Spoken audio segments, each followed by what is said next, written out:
For watching, don't forget to like, comment, share and subscribe only on Al Rahman Digital Channel. अहबाब गिरामी,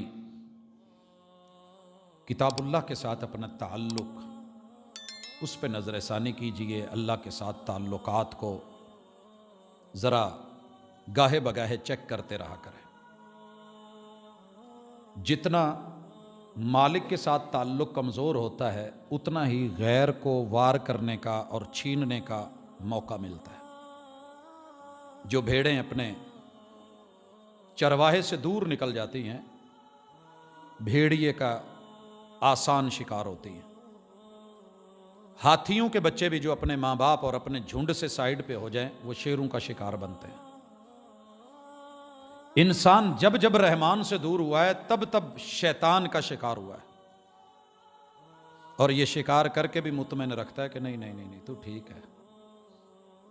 तो इस हवाले से हमने ये मुलाकातें रखी हुई थी कि हम बेशुमार मसाइल का शिकार हैं, बीमार हैं, दुखी हैं, नफ्सियाती तौर पे गिरते मरते जा रहे हैं, मगर हम पहले तो खुद को बीमार महसूस ही नहीं करते, करें भी सही तो गिरते वहां जाके अल्लाह ही हाफिज है। यह भी एक अगली प्रॉब्लम है कि इलाज कहां से ढूंढते हो। मैंने दरबारों पे लोगों को धक्के खाते देखा है बीमारियों की शिफा के लिए, और जब उनको देखा उनकी बीमारियां पड़ी की लैन गए से जी आ मसला है, और जब बाबा जी की जिंदगी पड़ी तो बाबा जी उसी बीमारी में ही फौत हुए होते। कभी सीरत पढ़ इन बुजुर्गों की, वो भी इंसान थे, उन्हें भी तकलीफ होती थी, वो भी बीमार होते थे, वो अपने रब से मांगते थे। तेरे से बेहतर तो वो दरबार का मिजार का फकीर निकला जो जिंदा आदमी से मदद मांगता है, और ये अल्लाह ने जायज़ रखी है। बाबा जी से नहीं कहता ये तो आउंदे ही रहंदे ने, असी तो रोज इतने रहने, साडा तो पहले भर। तेरे मेरे से तो वो सज्जादा नशीन जो बैठा होता है, वो डब्बे को खड़का रहा होता है, वो अक्लमंद है, इतने पाओ।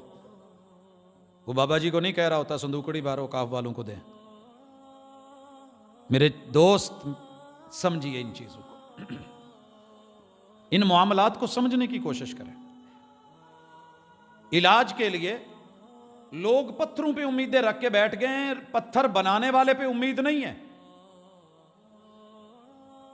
अगर पत्थर हालात सही करते तो सबसे ज्यादा मलंग माशाल्लाह खुशहाल होते। क्या ख्याल है?